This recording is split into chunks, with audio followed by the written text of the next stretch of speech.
I mean, I think Lionel volunteered to take one that I actually originally was signed up, so we'll do that now. Okay, so we've got our final, oops, but I need to make sure that I get the program right.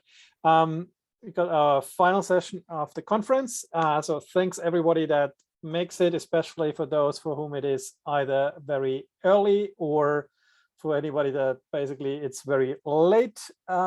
So thanks for joining. So we've got the first paper listed as Simon Ville, and so I think the first two papers are by one set of co-authors. We just have different members of the group presenting. Owners,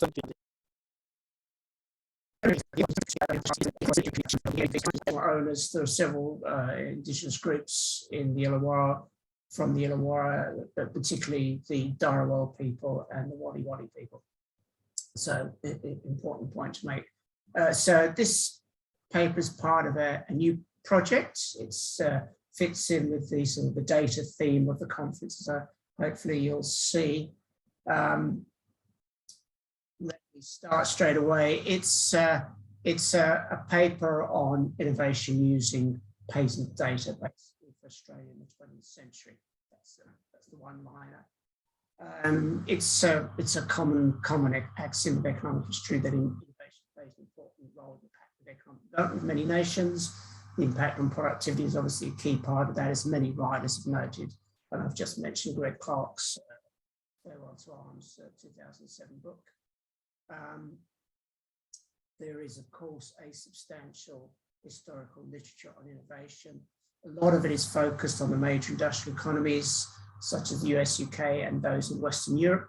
And again, I've just mentioned a few well-known writers on these topics, including Paul David, Serena Khan, Naomi Lameroff, John Lockyer, and so forth. There's also a more specific quantitative literature using patent activity as a proxy for innovation. And again, you know, a lot of the literature, not all of it, a lot of the literature covers countries in Europe, Sweden, Germany, Britain, also the United States, and again, a few key articles mentioned.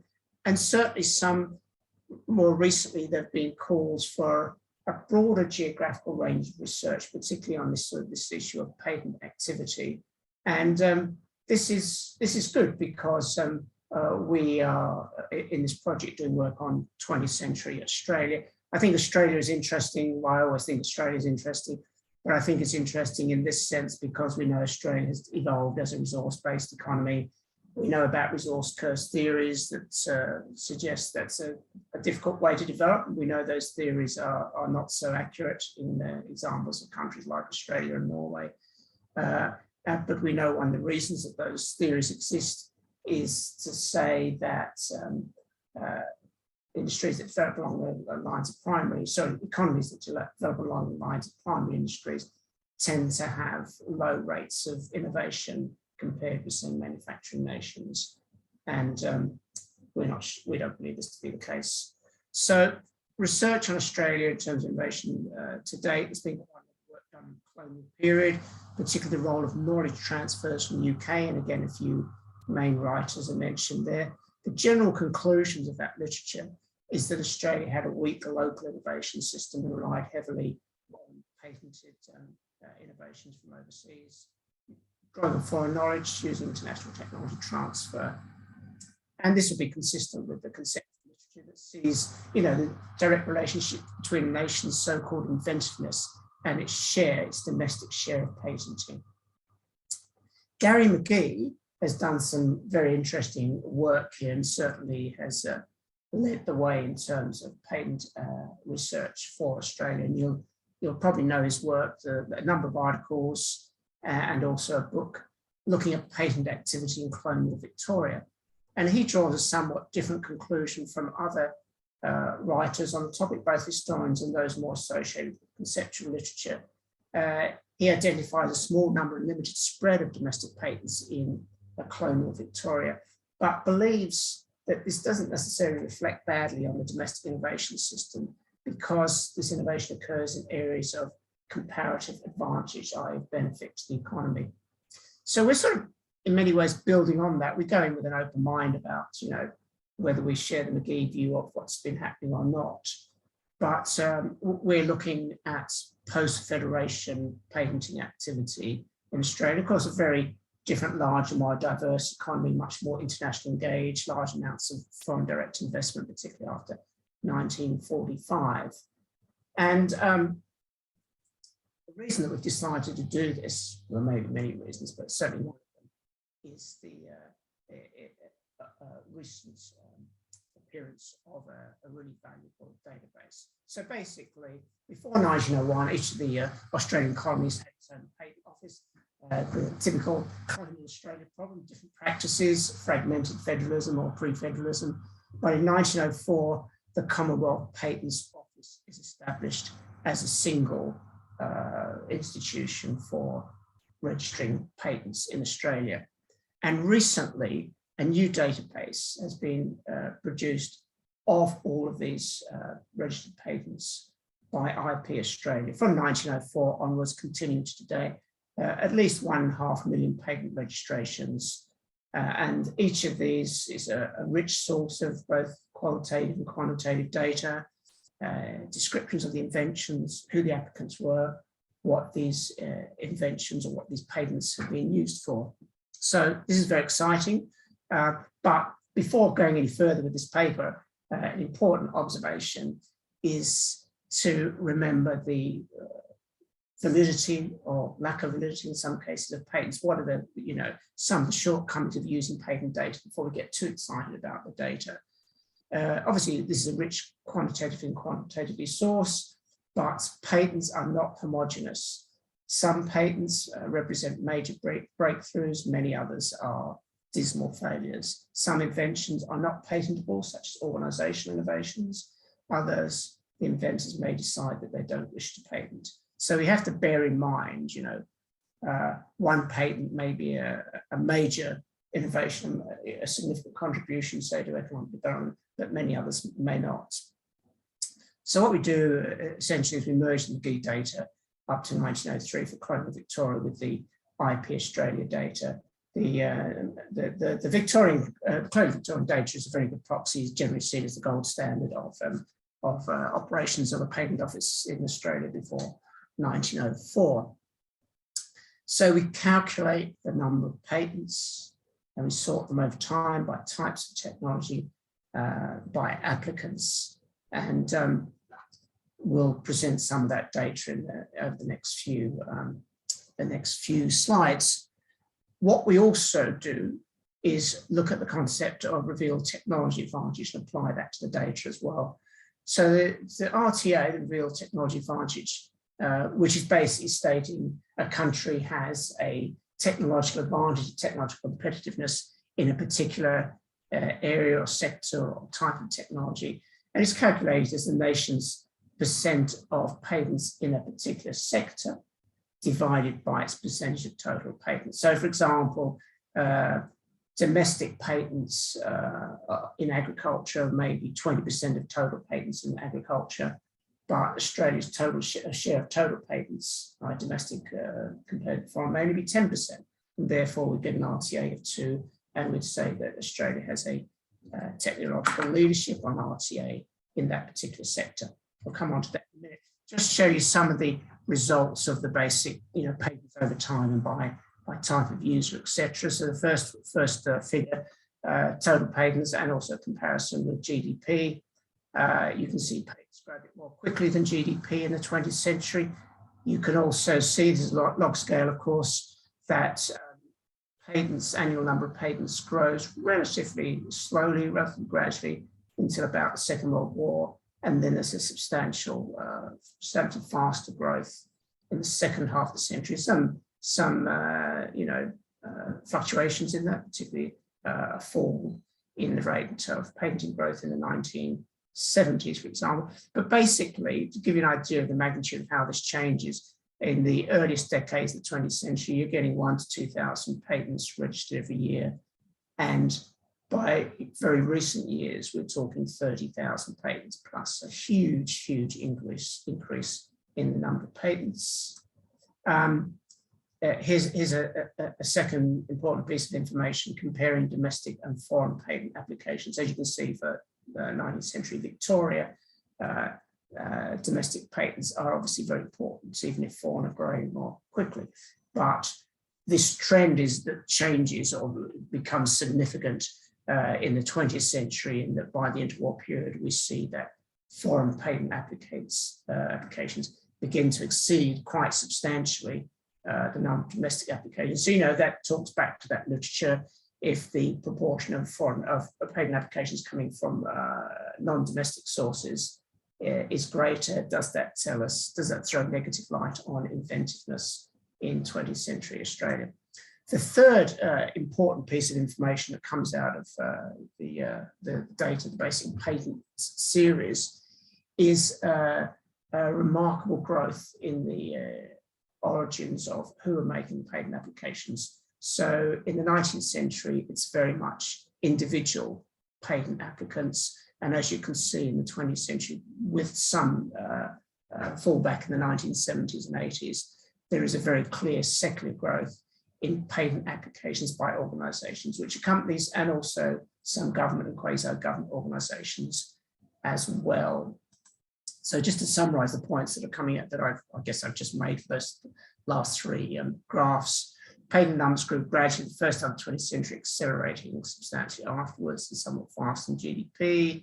Foreign applications grew more rapidly than domestic, especially in the mid-century decades. And patent applications were increasingly dominated by organizations in the 20th century. And those points 2 and 3 are major changes from experience of colonial Victoria, where most applications were by domestic individuals. So if we turn to revealed technology advantage, RTA, so IP Australia database uses the World Intellectual Property Organization's International Patent Classification. In other words, the patent data has been sorted into a certain classification, and this classification is what I call areas of technology. I'll just quickly go down to 12, and you can see these are the IPC classes or subclasses. There's 22 of them, and we'll come back to talk about that data in a minute. But the significant thing, or the significant methodological challenge, is that there is no concordance here, or almost no concordance with ANZIC classes. So being able to simply gather this data and say, oh, look, Australia was a leader in this industry or that industry or whatever industry, is just not possible. Maybe it's a little bit possible with agriculture, but elsewhere it's about types or areas of technology. It is not about industry codes, and that is a major challenge for us. The data, so what we do, we add McGee's data with the 20th century data from 1920. The first 16 or so years of IPC's data does not have this breakdown into industry classes, which is why most of it's from 1920. And what we basically do is we break the data down into quinquennials, into 5-year periods, to look at it a bit more closely. And we're not only reporting on Australian RTAs, but we're also reporting on the patenting activity of the 5 leading foreign sources of patent as well. As you can see, the UK, United States, Germany, Japan, and Switzerland. And so each patent could be attributed to several, filed against several IPCs or IP classes. So we've actually got 3.9 million patents filed for IPC use. There's only, of course, 1.4 or so million patents registered. So Australia, the top 5 countries, top 5 overseas countries constitute about 80% of all patent applications. So you can see there's a big part of the overall database here. And you can see, as I said, split into 5-year periods. We've got the RTAs for each of those countries. So, for example, Australia in 1920 to 24, it had an RTA in 7 out of the 22 IPC technology classes. And, you know, there's so much data behind there that we've only just started looking at. And obviously we've been interrogating some of it with deeper dives as well, which I won't have time to talk about today. You can see this variation over time quite significantly, both for Australia and for the other 5 countries. There may be a bit of a story there for Australia that the RTA is reasonably high in the 1920s, then it drops down from the mid-30s to about the end of the 60s, and then there's a strong recovery in the number of classes in which Australia has an RTA in the last 30 or so years, the century. So there may be a bit of a story there. And this may be reaffirmed here. We're trying to sort of, you know, look at different aspects of how these RTAs work.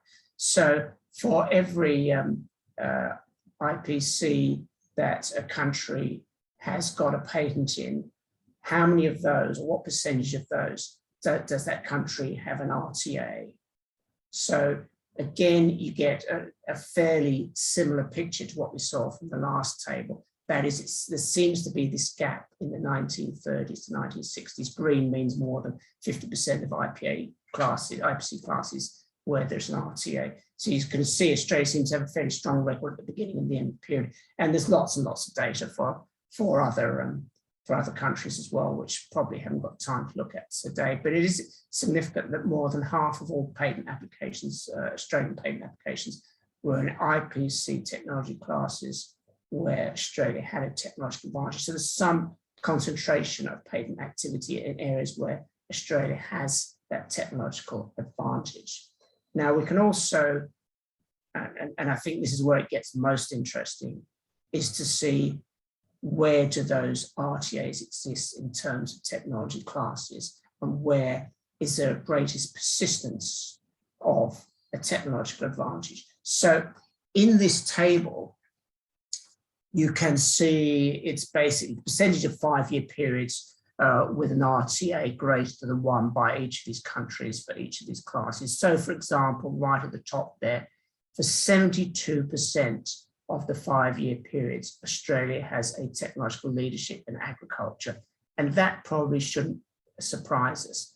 But there are quite a few other results to analyze down there. And I particularly sort of ask you to cast your eyes further down the Australian column where you see there's a big green block.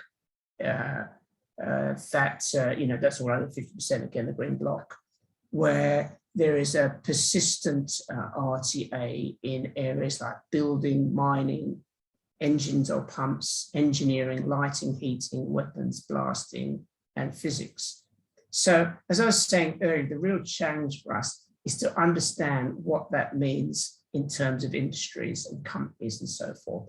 Where is that technological advantage? Is it in areas in particular, so to be consistent with what McGee argued, in areas which are really of great benefit to the development of the Australian economy? We've just added, we broke that data down also by sub-periods, and I think it's quite interesting to look at the same data for 1970 to 99 and look at the number of 100% you've got there, and again, particularly going down to those sort of 17 to 21 or thereabouts, where they're basically saying that Australia in these industry classes had an RTA for just about every 5-year period in most of these cases. I mean, that's I think it's really quite amazing.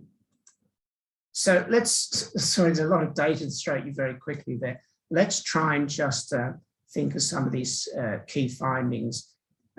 Clearly, the share of innovations from foreign countries is significant, and you know that data was there in the early figures as well for those 5 countries, equivalent to about 70% of all patents, which you know would suggest, and we saw the faster trend for foreign than domestic, that something's going wrong. But you know there are other aspects that those figures that we've just seen really of RTAs may begin to tell a different sort of story.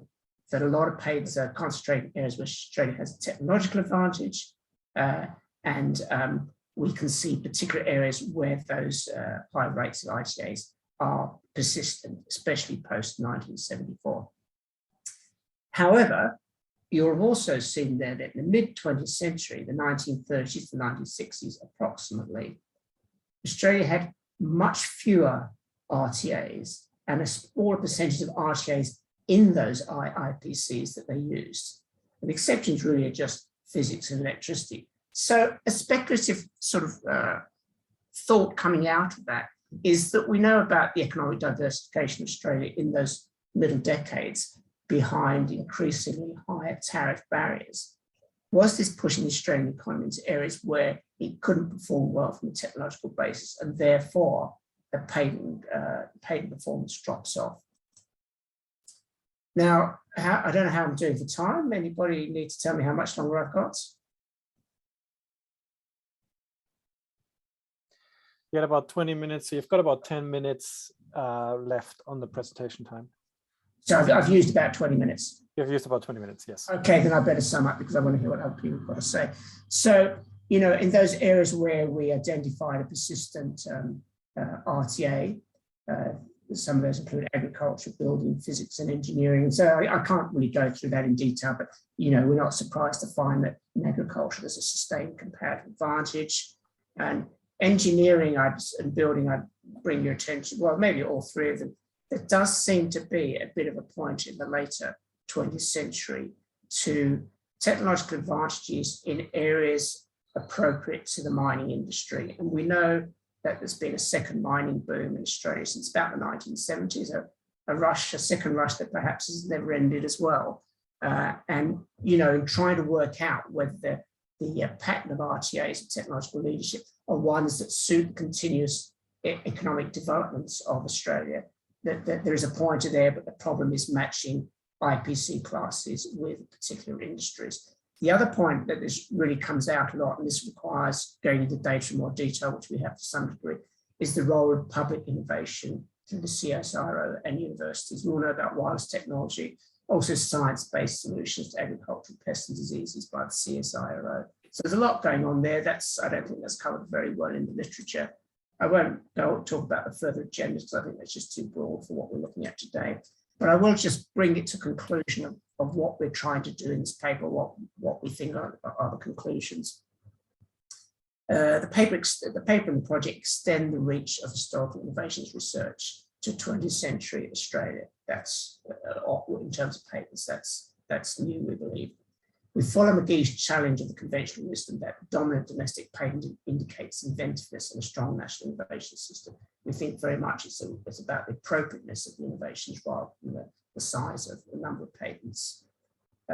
We follow the innovation literature in that innovation's orientation changes slowly, and it's in a close relationship to the nature of the country's economic development. We've talked about those sectors already.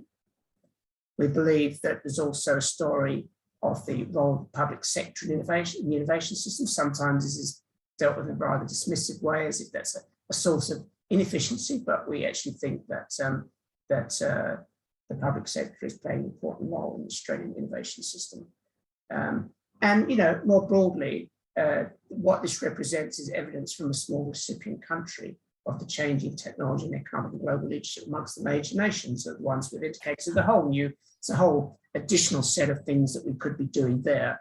But it is interesting, you know, to see that the main foreign sources of innovation in Australia come from some of the technological and global economic leaders. And I better leave it there, I think. Any questions that we have? Anyone? So I might have two or three. Can I ask first? This is more a contemporary one. So depending on when your data set ends, obviously, I think today there's a substantial share of patents in Australia are actually by Chinese companies. As far as I understand, the biggest patent company with the most patents in Australia is actually, the company we've granted the most patents in Australia is a Chinese company, one of the phone makers, I think, Oppo. So it's like, when is that rise of China visible? Is this literally just like the last 3 years, or is this kind of like showing up, whatever, 10, 20 years going back relative to other countries? And is that kind of like changing the kind of idea of like where technological advantage might be located? Right, okay. I'm going to sort of refer to Grant or Frank there, who may or may not have covered the last few years of data, which went up to 2016. Have we looked at those last few years yet? We have, however, and I was just trying to get up the data as you were speaking, Florian, because it's a very good point. Because we've looked at this stage of the whole of the 20th century, there are some major differences in country composition of major patent filers over time, as you point out, and that is certainly one. So I don't recall off the top of my head, because I don't remember every one of the 120 odd countries that file patents in Australia, but you're absolutely right. And it goes as to what Simon was saying about some Australians' consumption patterns about patent technology, and how those consumption patterns, in my term, or it's really Khan's term actually, change over time and seem to be very careful and systematic about the way in which we consume patents from different countries. If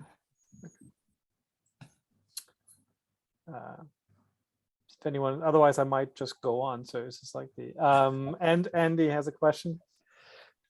Yeah, wondering about the causal nature of the relationship between innovation and growth. And it seems like the data you've developed actually is really good for getting at that. You could actually look at even something simple like Granger causality between sectoral growth and RTAs. Yeah. Want me to take that one, Simon, as well? Yes, we have. We've done some Granger causality tests using that data throughout the 20th century. We haven't gone back and spliced it with McGee's data yet. We're just focused on the RTAs with McGee's data. You're perfectly correct. There's Granger causality both ways, actually, between GDP and innovate or patent counts. And it's also between private capital formation and patent counts. Can you break down GDP by sector and do something more fine-grained than what Absolutely. Absolutely. You're aware of the Greasley and Oxley work in this area quite extensively. And yes, we have looked at that, though. With 4 authors, we found ourselves being pushed in different directions as to David and Simon like multinationals, because there's a multinational story here as well, we feel. And then there's the macro dynamic story that sort of Frank and I have been playing around with, but absolutely. I think there are 3 or 4 papers at least, Andy, and it's just sort of scratching the surface at the moment, basically, and really trying to work out how we don't put too much into one paper, which is a common failing of several of us. So can I ask, are you geo-referencing the patents in any way? As in like put actually location. So I know that like if you look at the very early ones, so presumably that's maybe, I only looked at like 1904 till 1910 or something like that. There's like, it's listed in the patent text of like who the inventor actually is and kind of like where he or she is located.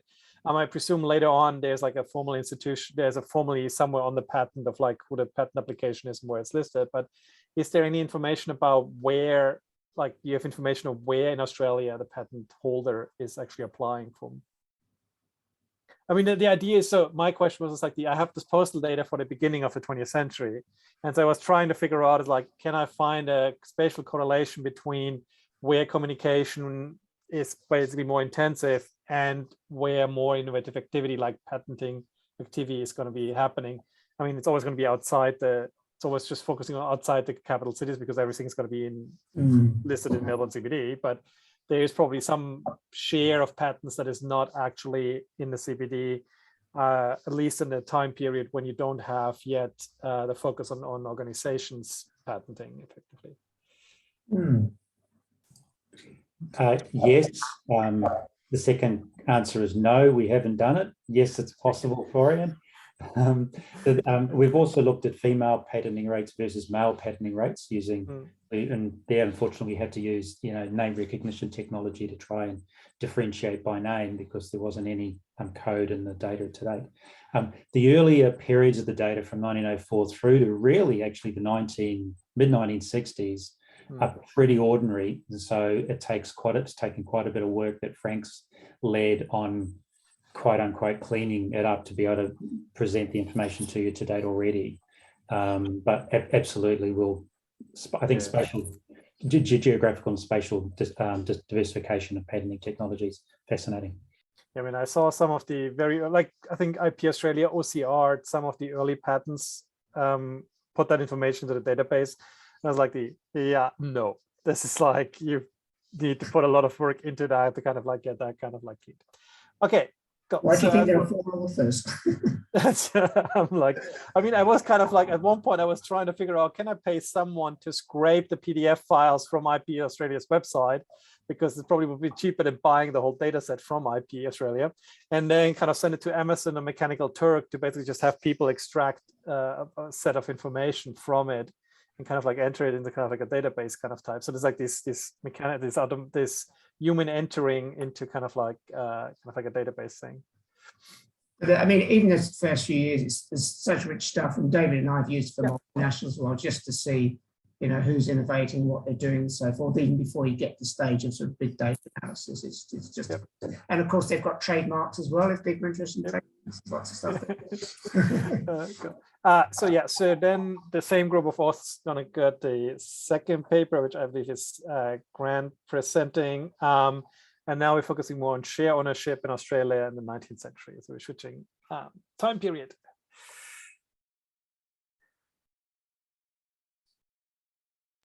Thank you. Is that okay? I might just put it on full screen so everyone can see me. Great. Thank you. Thank you, Florian. Is that okay?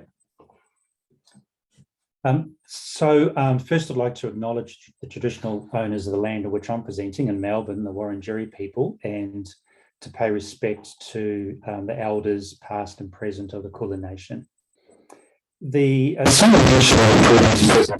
This is work that is part of another research project that David, Frank, Simon and I are working on. And this is part of a study on and sort of reassessment of the establishment and growth of Australian capital markets in the 19th and 20th century, with a particular focus on economic actors. That is, who are the companies that were raising debt or equity on domestic capital markets, and who are the investors, the shareholders and investors in those debt and equity positions.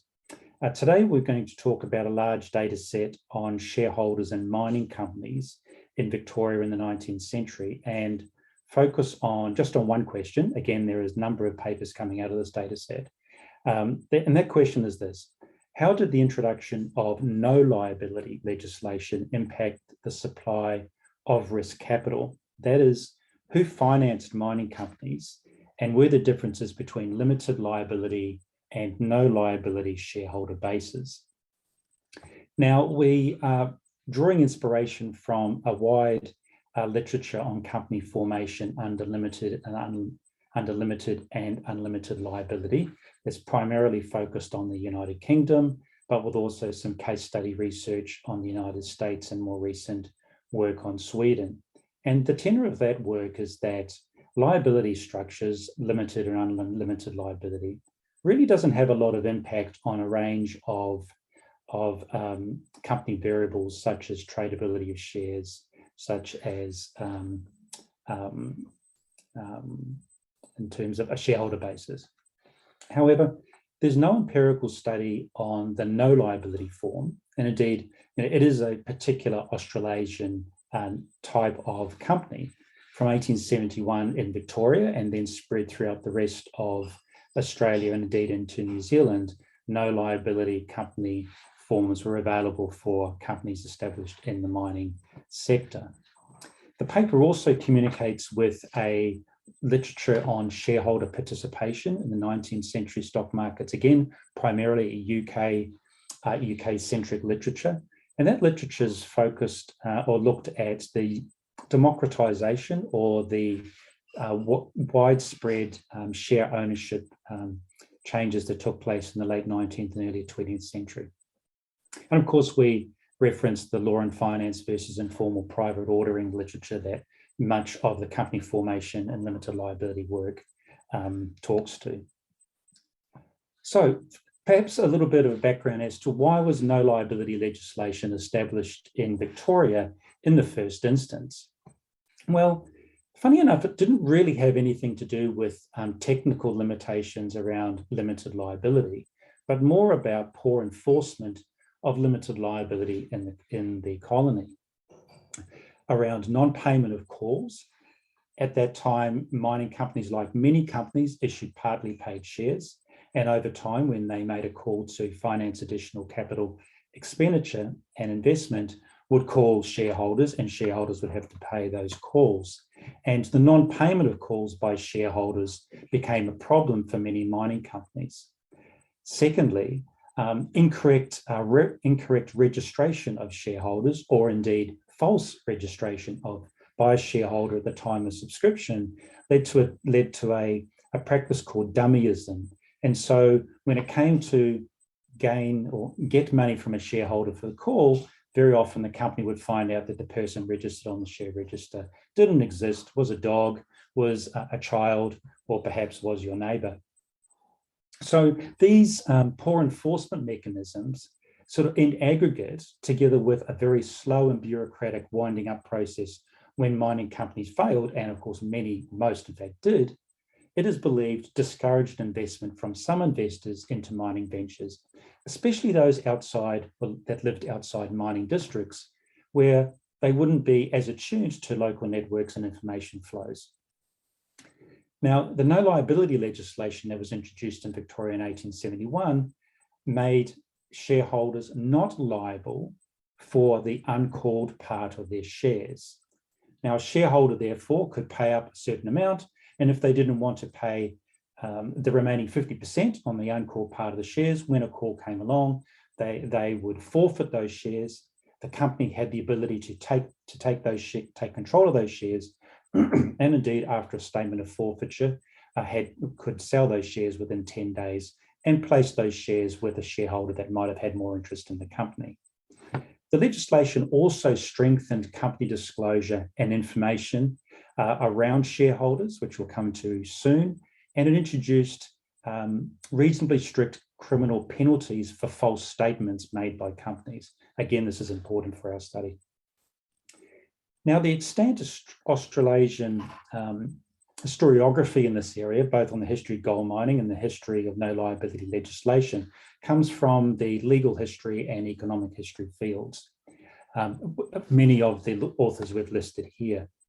And the existing literature concludes that the effect of no liability legislation was beneficial by making mining investments in mining companies more attractive, by increasing the number of shareholders and increasing the types of investors that mining companies could go to in order to finance a new mining venture.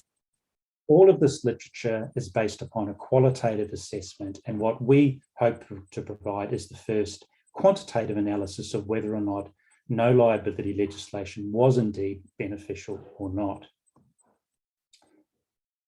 So we're going to focus here on three key questions. What was the impact of no liability legislation on company formation? That is, the adoption rate, if you like, of no liability versus limited liability through a certain period of the 19th century.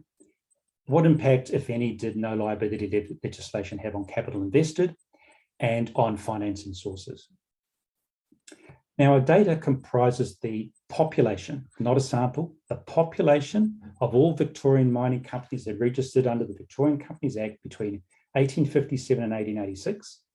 So over 8,400 companies registered during that time, either under limited liability or no liability legislation. This encompasses about 229,000 individual investments made by over 84,000 unique shareholders, digitized, and it's taken a lot of work to put these data sets together, but nevertheless is very able to be interrogated. Now, each company had to publish company and shareholder information in the Victorian Gazette, although the amount of information required by the relative laws and also the respective laws, as well as the veracity of that information changed over time. This causes us a few issues, which hopefully we think we've solved. So what does the data look like? This is a picture of a section of the Victorian Gazette that's for the company Southern Cross Consols Quartz Mining Company. I just wanted to highlight three features of the data here. First, the company name. It was required from 1871 for all companies to have the name or the words no liability or NL in the title of their name. Therefore, it has been relatively straightforward for us to be able to differentiate between companies that were registered under the No Liability Act and those registered under the Limited Liability Acts. There was a whole range of standardized information that companies had to report in the Gazette at the time of establishment. As you can see, the name of the company, the place of its operations, the value of the company's property, if any, the number of shares, in this case 28,000, the par value of the shares, 10 shillings each, name of the manager, and so forth. And then of particular interest to us in the bottom half of this photograph, the names, addresses, occupations, and number of shares held by each shareholder. On this date, 26th day of December AD 1871. This information, there is another a statement, attestation by the company manager that I haven't shown here, that states that all this information is true, and the person making the statement is liable to be charged with perjury should it not be accurate. Just a quick aside before we move to some general trends and then report on some of the regression analysis we've done to date. It's very important to recognise that what we're talking about here are booms or waves of company formation, and not a gold mining boom as such. As you will probably be aware, gold production was an aggregate in decline from the 1870s onwards. Well, of course, new fields were opened, and there were areas in which gold production increased. New company formation followed these localized discoveries, or as Hall has said, there were periodic bursts of mining speculation, with most companies having a very transient life. Now, there's a great folklore in Australian historiography about people making fortunes and losing fortunes, trading gold mining shares. And the picture I have here is people trading gold mining shares on the corner in Ballarat, or perhaps trading shares under the veranda in Melbourne. But most companies' shares were not traded. In fact, we estimate, again, quantitatively through a number of different ways, that around 30% of companies in the population of companies established during this period had actively traded shares.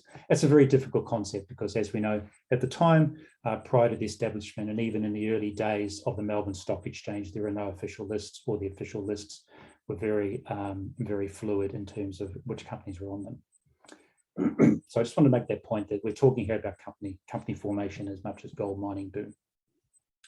So first, to company registrations. The blue line in front of you shows the number of limited liability companies established per annum each year between 1857 and 1886. And the black line shows the number of companies established under no liability from 1871, when the Act was enacted, through to 1886.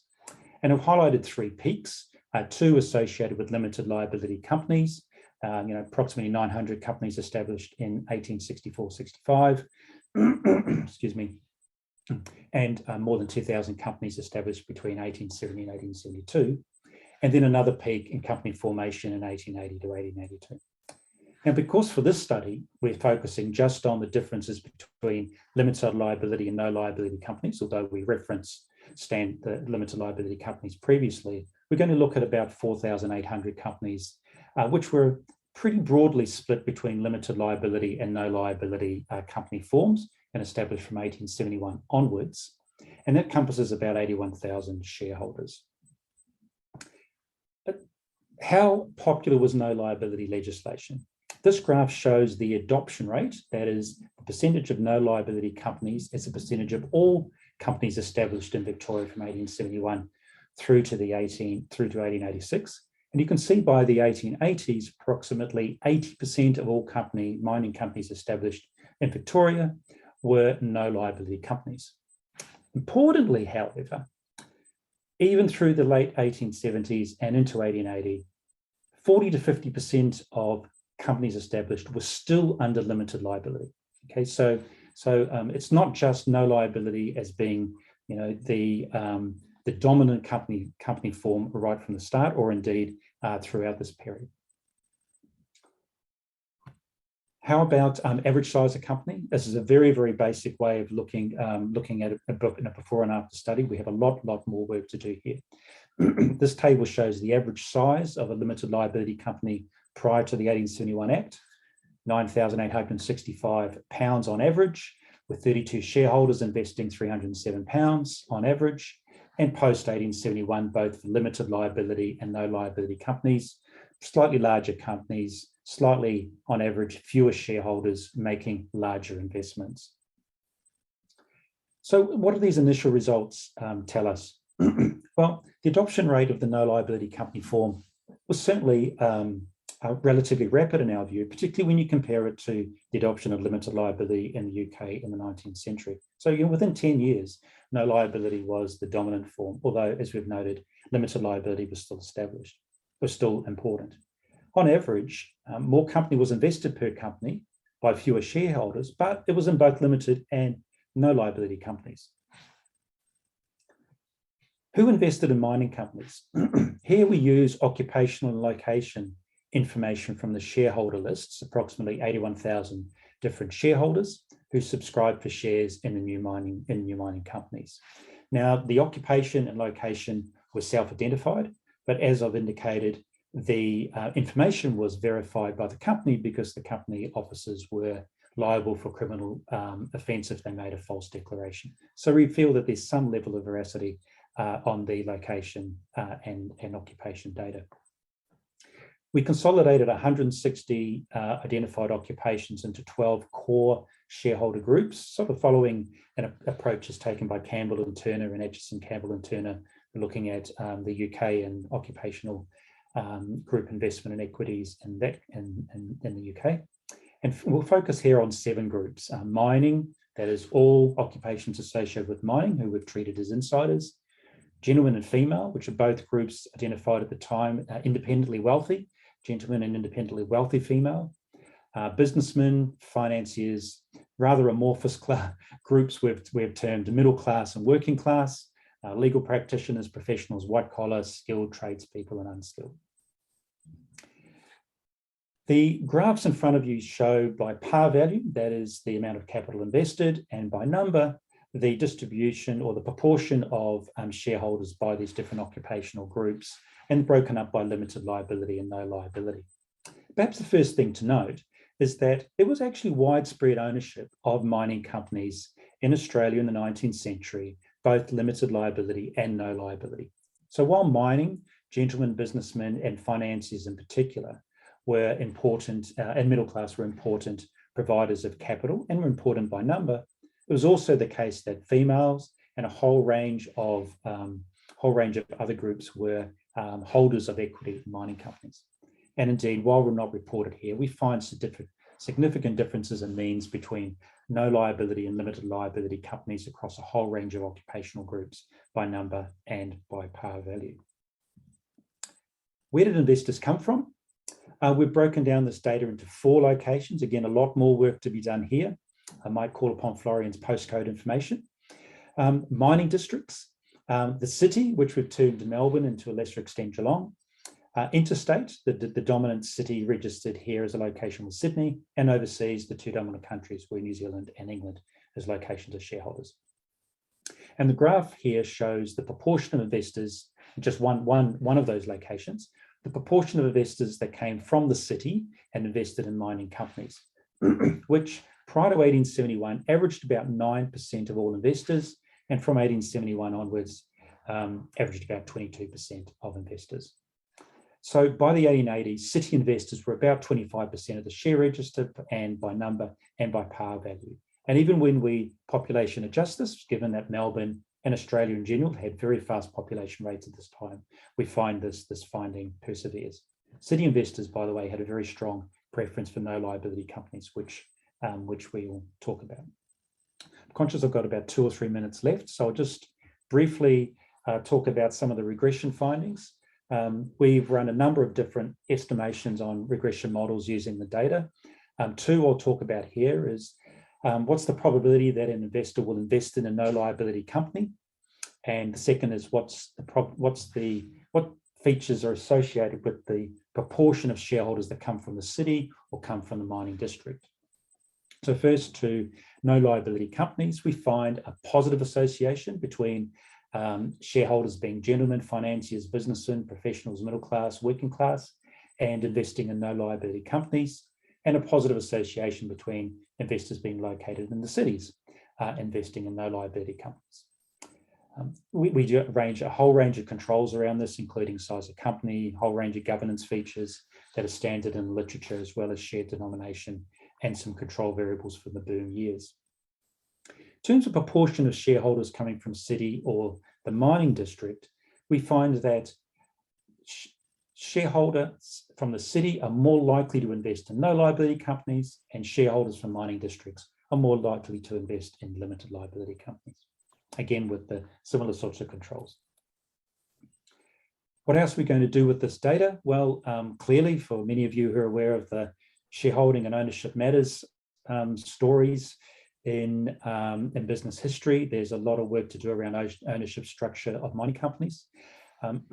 We are particularly interested in how, if at all, shareholder composition of mining companies changed during speculative booms. There's a very interesting literature on the railway mania in the UK in the 19th century, and I think a similar sort of work can be done here. And the reverse side of this is actually we have to be able to sort each individual investor and determine a portfolio that an investor might have by mining companies, to be able to look at portfolio diversification or portfolio investment decisions by shareholders in 19th century Australia, at least when it comes to the mining industry. So, in conclusion, if I go back to the question we asked, what was the impact, if any, of no liability legislation? We make the following observations. First, no liability clearly mattered for those at the time. It became the dominant form of the mining company by the 1880s. It's an interesting and separate question as to why that company form still exists today. There's in fact, merely a couple of dozen no liability companies on the Australian Stock Exchange, whereas there were thousands in the 1880s. It's inconclusive at this stage that no liability legislation led either in aggregate or on average to more capital per company than limited liability. We find very clear evidence there are clientele effects with no liability legislation. That is, no liability companies had fewer mining and more non-mining investors, more city investors. That leads some credence to the existing historiography that suggests that no liability legislation encouraged a wider group of the shareholders. But we conjecture actually that maybe no liability legislation shall solve the shareholder reneging issues that took place for city investors. But given that it wasn't as popular for mining district investors, merely codified existing mining practices in mining districts. So with that, I will stop sharing my screen and happy to take as many questions and comments as possible.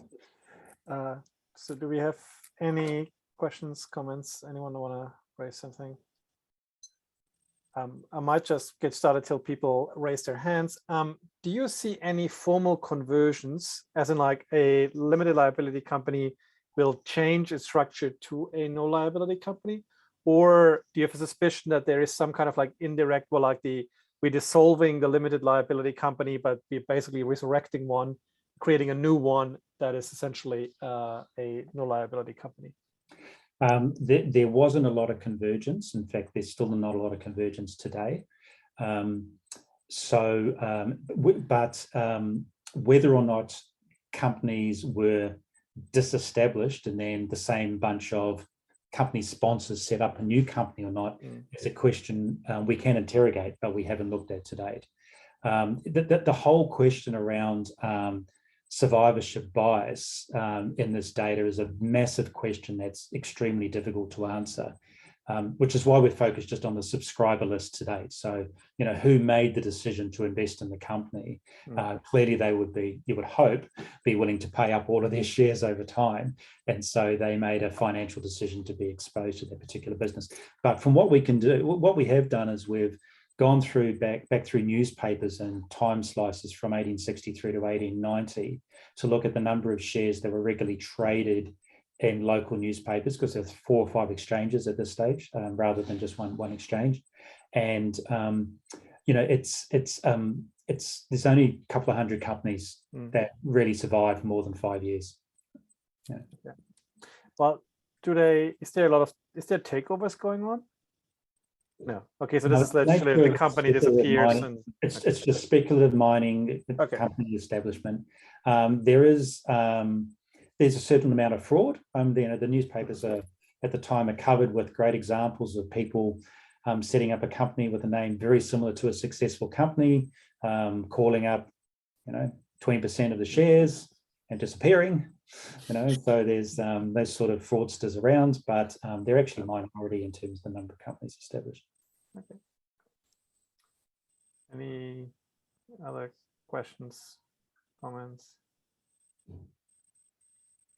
So again, this might be probably, if I understood one of your points correctly, it's like you're going to be trying to look at, so in some sense, like trying to figure out is like if you see one guy in this company and then see the same guy, like, do we see them in a different company as well? It's like, are there patterns where, okay, someone follows someone else? I mean, you probably can't distinguish who follows whom, but like trying to see if they're kind of like almost like groups where like influential people that kind of like cluster together with other kind of like people that are around there. Yes, we will.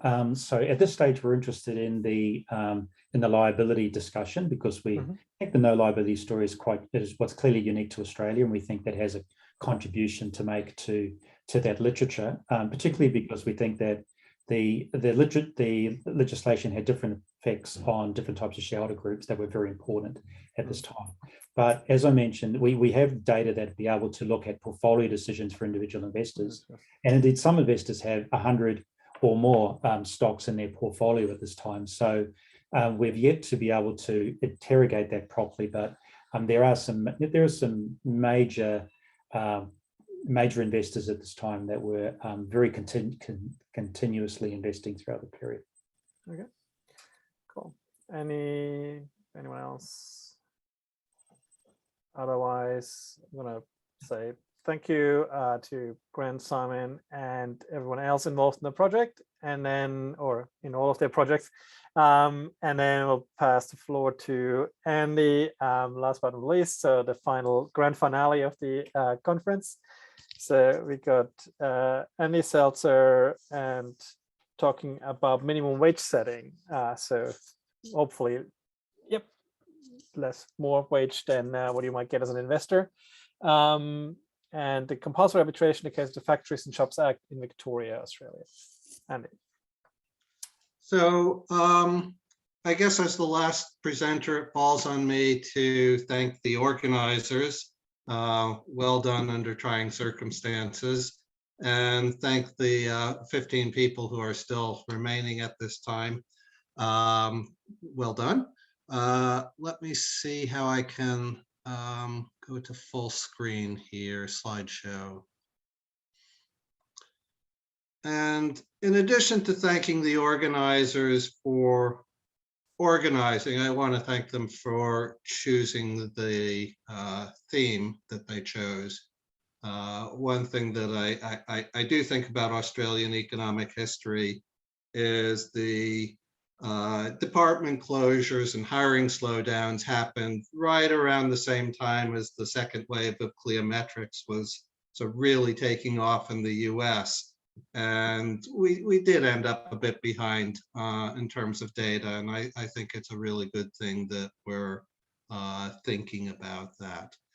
So this paper is actually really the first paper I should have written when I moved to Australia almost 30 years ago. So the first paper of my PhD dissertation looked at the political economy of minimum wages in the United States. And the sort of logical next step would have been the political economy of minimum wages in Australia. And at the time I thought you couldn't look at that, but I now know otherwise. So the Victorian Factory and Shops Act is the first minimum wage law in Australia, and it's the second minimum wage law in the world. And so I think it's a very relevant case study to how minimum wages were set under a framework which still prevails in Australia, more or less, but has been abandoned by most other countries. So I'll start out by saying something about minimum wages, and I think quite literally the single most research topic in labor economics is minimum wages. And a lot of that has been about employment effects. And I've just listed some summary articles. And I think what we can take away is that the short-term employment effects of minimum wages are either zero or relatively small, and the long-term effects are kind of difficult to measure. But if the short-term effects are zero or relatively small, that implies something about what minimum wages do for inequality. And the more recent literature has looked at this much more formally and generally concluded that minimum wages do reduce inequality. And then there's a whole range of other outcome variables. There's a rather smaller literature on the way in which minimum wages are set. And I like to think that I was an early contributor to that literature, at least from a quantitative perspective. And others have sort of addressed this question recently as well. Now, for Australia, I haven't looked at the political economy of more recent minimum wages, but what I found for early minimum wage legislation is that this literature was in industrial relations and it was relatively descriptive. And part of my story today is that the players in the political economy of minimum wage legislation didn't always do what they said. And so one of the drawbacks of a descriptive approach is that if the policy is actually different from the rhetoric of the policy, simply looking at archival sources won't really completely reveal what the intent of policy was. Now, the rhetoric of minimum wage setting is very much the same then as it is today. Those who are pro say that it protects the vulnerable. It came out of the anti-sweating movement, and so reducing sweating was a big part of the argument for, and it reduces inequality. The opposition to minimum wages comes from the fact that minimum wages impose costs on business, and this may be particularly on small business, and this in turn leads to unemployment among low-paid workers. Now, as I said, the rhetoric may not match the reality, and I'll sort of get to that as we go along. Now, the Minimum Wage Act that I'm looking at is for the first colony, then state of Victoria, and it's the Factory and Shops Act. And the first version of the Factory and Shops Act goes all the way back to 1873. So Victoria was the third place in the world after the UK and Germany to have a Factories Act. And the initial Factories Act was relatively tame. So it only covered women and children in relatively large establishments. And there's some questions about the extent of compliance and enforcement. 1885, the act was strengthened a bit and enforcement requirements were also strengthened. But most importantly, for my purposes, reporting requirements were increased. And so the chief inspector of the Factory Act was required to produce an annual report. And as I'll show you in a bit, the data I'm using here come from that annual report. And the 1896 amendment establishes minimum wages at the trade level for the first time. It only follows a law in New Zealand, which covers a lot fewer workers. And initially it's established for 6 trades, and it's very clear from the nature of these trades that it's still intended to be protective. There are a lot more women and children in these trades than there are in the trades that weren't covered. So later amendments make the act permanent. They open it up to all factories, then all shops. One thing the Act really doesn't do much of is provide guidance on minimum wage settings. So the law itself has some very vague language about consideration must be given to the age and sex of worker, nature of work, etc. Right? So it just says there's some trade-specific market conditions that you should take into account when setting wages, but it really doesn't tell the people making the policy what they should be doing. So in practice, the minimum wage policy is coming from the special boards which set minimum wages rather than from the Act itself. And what I do in this paper is look at what the special boards actually do. Within a decade, the other Australian states adapt some sort of similar minimum wage law. And then there's a federal law passed. The relevant date is really 1907 with the Harvester judgment. Now, I want to say a little bit about the Harvester judgment because that comes into the story here as well. It does not apply to the workers in my data set, but there is some discussion in the IR literature that the Victorian special boards considered the Harvester standard as kind of a benchmark, right? So there was this 42 shilling a week standard for people covered under the federal law.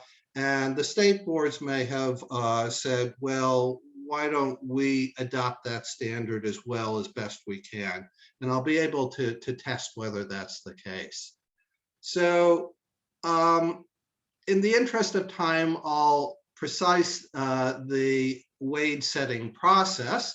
So after 1900, either employers or employees could call for a special board. The boards consisted of an equal number of employers and employees. They would listen to testimony and then publish a minimum wage schedule. Once published, that schedule became law. And the way these schedules worked was there would be a whole bunch of different minimum wages in each trade. And these wages would be occupation specific for adults. For apprentices and improvers is the term that's often used. It's based on usually experience, sometimes age. And then there's a number of other conditions such as location. And what that meant is that the number of separate minimum wages could be quite large. And the most extreme example is the gold fields, which actually had a separate schedule for each gold field plus additional schedules for quartz mining. And I counted up to 216 separate rates covering just over 4,000 workers. Employees were very supportive of minimum wage laws, perhaps not surprisingly. And their rhetoric emphasizes exploitation of the vulnerable workers and also of sweating. But if you dig a little bit deeper into the hearings of the special boards, they also talked about adult male wages. And they kind of couched this in terms of vulnerability with the presumption that the male earner was supporting a family and therefore was entitled to a higher minimum wage, right? So this is a quote from the Aerated Water Board. A minimum wage of 27 shillings 3 was altogether too low. A man could not live on it. What's implied there is a family couldn't live on it, right? So women lived on far less than 27.3 in a lot of different industries. And the paper by Jenny Lee argues that there was quite a lot of self-interest shown by white males who dominated the employee representatives on the board. Okay? Employers were more divided than employees, and the division tends to be on high wage, low wage grounds. So high wage employers tended to say the same things as employees, that we have to protect the vulnerable workers. And the twist on what the employers were saying is that not protecting the vulnerable workers was manifestly unfair to the employer, who wouldn't descend to the depths of his fellow sweating competitor in the business, right? So they're very open about the idea that they want to have minimum wages to raise their competitors' costs. On the other hand, the majority of employers are making the traditional argument about minimum wages increasing costs and therefore creating unemployment. Okay, so what does this all mean? Okay, now collective choice is a lot more complicated than individual choice. And we have a board that sets the minimum wages and somehow incorporates the preferences of these different actors into a final decision. Now, we actually know very little about the board themselves. And when I read through these hearings, it's almost always the initials followed this by the surname when talking about members of the board or people testifying. And so I can't really infer very much of anything. And since it's difficult to directly infer the intent of the board, what I do is instead examine the outcome of the process. And I examine the outcome of the process by looking at the data that's produced by the inspectors of the Factory Act. And this is what I believe the original data looked like. So the inspectors went around to firms every year, and this is a list. And on the left is the names of all employees at one firm. Next over is the age and gender of each of these, their occupation, and their wages. Now, I think there should have been about 70,000 of them produced during the period of my study. In the state library, I was able to find a total of 6. Right, so I don't believe these records actually survive, but what does survive is an aggregation of these records that was done at the time and was published in the Factory Inspectors Report every year. So it shows the trade, and for each trade, it shows the number of employees in different age and gender categories and the average weekly earnings of those employees. And what I do is I link that up to the minimum wage data, which comes in another appendix called Wages Fixed by Special Boards. And what you can see here is the wages fixed for the brick trade. And on the left are separate adult occupations. And on the right is the schedule of wages for apprentices and improvers. And what I've done is collected the data for each adult occupation that is present in the first year of a decree, and for apprentices and improvers at age 16 or 19, or alternatively with 2 years experience or 5 years experience. Okay, so that's what the data is.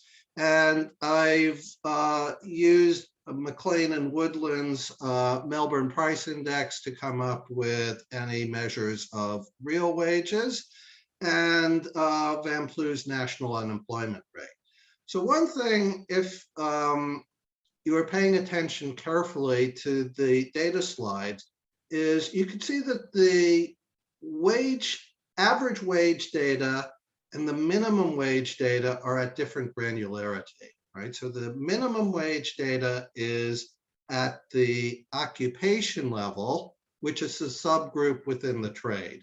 And the average wage data is just aggregated up to the trade level. So there is going to be some measurement error. And if it's the case that occupation specific conditions differ from trade specific conditions, that measurement error might be quite large. There's nothing I can do about that. Okay, so this is kind of what the data look like. And on this diagram here, I show you the data for one trade, which is jewelry, and I have the data for men and women on 2 separate diagrams to illustrate the difference in minimum rates. And so each dot is a data point in my main data set, right? So it's the occupation level minimum wage in a particular year. And you can see we've got a bunch of different occupations, apprentice improver rates, and there are big differences between men and women, although the differences for apprentices are a whole lot smaller than the differences for adults. Another thing you can see is that the minimum rates don't change that often. And the obvious reason for this is it's costly to bring the special board together. And so what they did is they made a decree and they left that in place for a little while. And if circumstances change, for example, inflation hit, or it appeared that the decree was too high or too low, then the board would meet again and they would adjust rates. And when they adjusted rates, they didn't necessarily adjust all of the rates in the trade. So they, in this example, you can see some of these minimum rates are unchanged for the entire period. And because I don't have a lot of time, I'll go through my results very quickly and discursively. So what is being shown here is the average real minimum wage over time across all occupations for the different gender age pairs. And the gaps by gender and age that are evident from the jewelry trade are actually larger if we look at all trades. And the other thing you can see from this diagram is that real minimum wages are pretty constant over the period. There are a few ups and downs, but the end point is almost exactly the same as the starting point. Okay, here's a table showing some summary statistics on annual minimum wage change. And you can see that the most typical change is no change. In other words, the special board either doesn't meet or it meets and decides to leave an occupation minimum wage alone. But the male minimum rates, adult male minimum rates, change a bit more often than other minimum rates. You can see that there are some wage cuts, about 1% of the observations. And you can see that there are also some very big changes. And I think these are occupations in general with relatively small numbers of workers, and they may not be binding, and I may come back to that. And the final thing you can see from this table is that there are a lot of real wage cuts, right? So if the nominal minimum wage is left unchanged, and you've got even low-level inflation going on, that's going to lead to a real minimum wage cut. And about half the individual occupation-specific real minimum wage changes are actually cuts. Okay.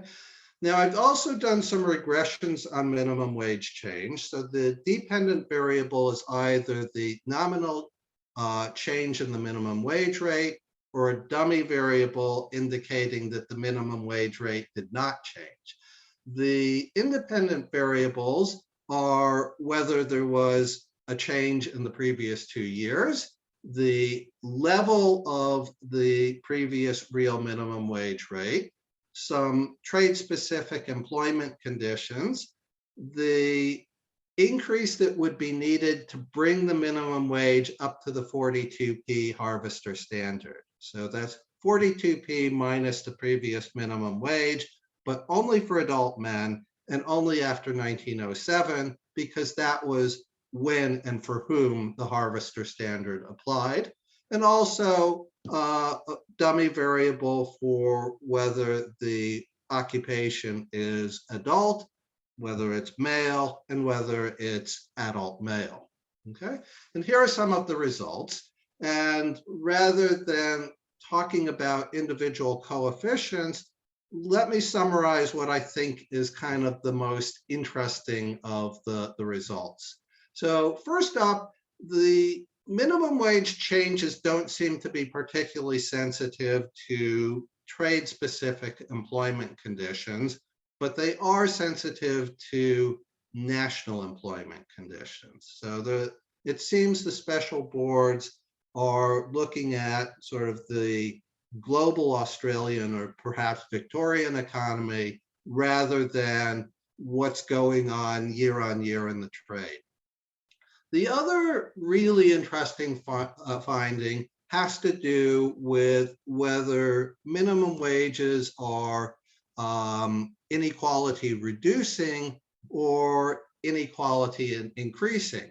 And here the results are kind of mixed. So this real minimum wage, T-1, the coefficient is negative. So what that implies is that if you have a higher minimum wage at the starting point in your occupation, the percentage change in the following year is typically lower. And that implies that, at least within trade, controlling for these other characteristics, the minimum wages were inequality reducing in line with the rhetoric. In other words, the lower trades are the ones that get the higher lower paid trades are the ones that get the higher percentage increase. But conversely, if we look at groups of workers, it's the adult males who are getting the largest increases, right? And from that earlier figure, we could see that adult males started out at higher minimum wage rates than other groups in 1900, and over time that was actually reinforced slightly. So the Factory and Shops Act really institutionalized the general gender pay gap, right? So it made it law in effect. And this was a continuing feature of Australian minimum wage legislation until the equal pay cases in 1969 and 72, right? So the federal minimum wages explicitly had gender differences, and that, it seems, predates federal minimum wage legislation. And final result is looking at some differences across boards. And what you can see is that there seems to be kind of a standard pattern with a few outliers. And I had a look at the two biggest outliers, which are the shirt trade and the cigar trade. And it turns out to be very specific occupations which hire almost no workers. In the shirt trade, adult male wages went up by 250% overnight. And that's the big outlier there. And it turns out that the reason for that was, at one point there was a minimum wage covering all persons. And then in 1912, they had separate male and female rates. And the male rate actually went to the prevailing male wage. So I can see that in 1911, men were actually earning about what the new minimum wage rate was. So that's an outlier, but it's kind of an anomalous one that really should have very low weight. And I think one of the things I have to do econometrically is to sort of weight the observations by the employment levels in the individual cells.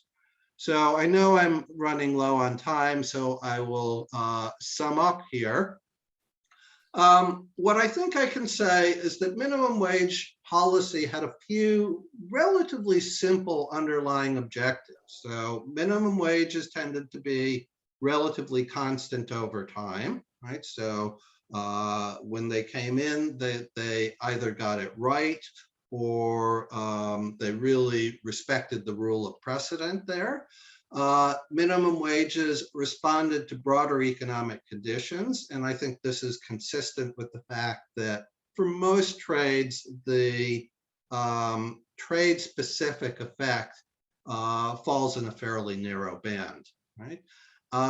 Minimum wages reduced inequality within groups, so lower paid adult male occupations received larger percentage increases in minimum rates, but they increased it across groups. So it sort of institutionalized the gender pay gap.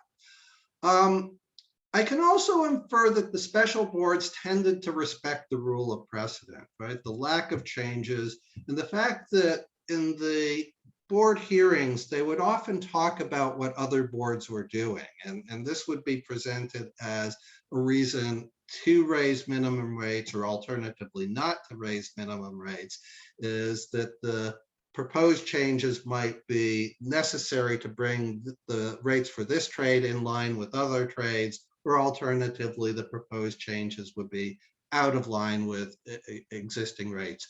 So these rulings kind of had a common law-like effect, even though they're being issued by an administrative body rather than a judicial body.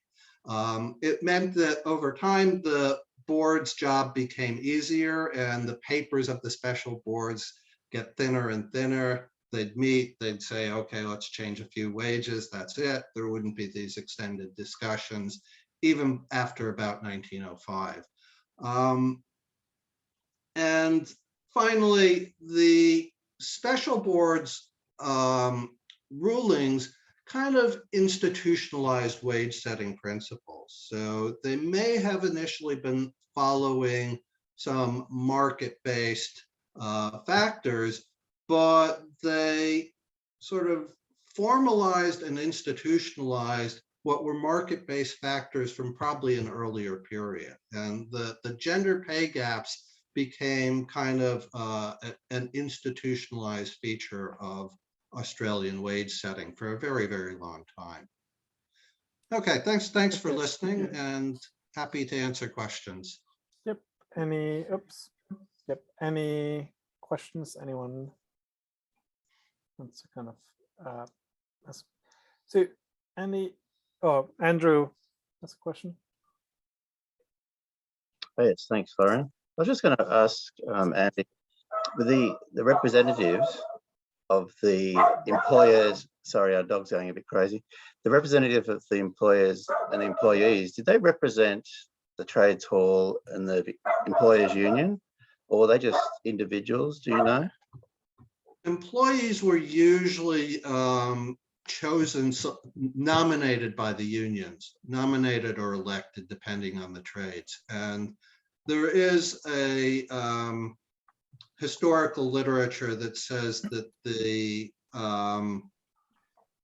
act, the Factories and Shop Acts, and the special boards, they institutionalized the union's place at the bargaining table because they selected the employee representatives. And this was really important in the recovery of the unions after the general strikes. Yeah, okay, thanks. Any other questions? One, I've got one. It's like, is there any link to political kind of like influence of political power? So in a sense saying like is in times when I don't exactly know what the Australian governments are at the time, but like if there's like a Labor government that might be different than if basically it's like a Liberal or a different party in power. Yeah, so 1902 to 05, I think it's William Irving, it's Irving, I think it's William, is the Premier of Victoria. And he is the public face of anti-minimum wage rhetoric, right? So he's saying it's destroying our trades. And he is successful in changing the rules a bit. And the most important rule change under the Irving administration is the special boards went from having a member of the general public being the chair to somebody nominated by the employers being the chair. And that effectively gives employers veto power during that period of time. And I have actually looked at this in the preliminary version of the paper, and it does seem that during that time, the boards are a lot more passive, and there are a lot fewer increases in minimum wages, and the real minimum wage is declining a bit in that time. Good, thanks. Anyone else? Any final questions, suggestions, comments? if not, then I'm want to thank Andy for his presentation and thank everyone else that made their Friday evenings kind of like showed up. Thank you everyone for attending. We will Thanks for sticking with it on a Friday evening. we will post the videos, I hope soonish, or on the website so that people can access it if they missed something. And yeah, looking forward to kind of like hopefully doing this soon in person as well. Thanks everyone. And yep. Just before we go, I just want to thank David and Florian, who just did yeoman service behind the scenes. So thanks, guys. And thanks to everyone for attending. Good. Thanks a lot. Thank you, Leith. Thank you. Thank you. Cheers. Okay. See you, everyone. Have a good weekend. You too.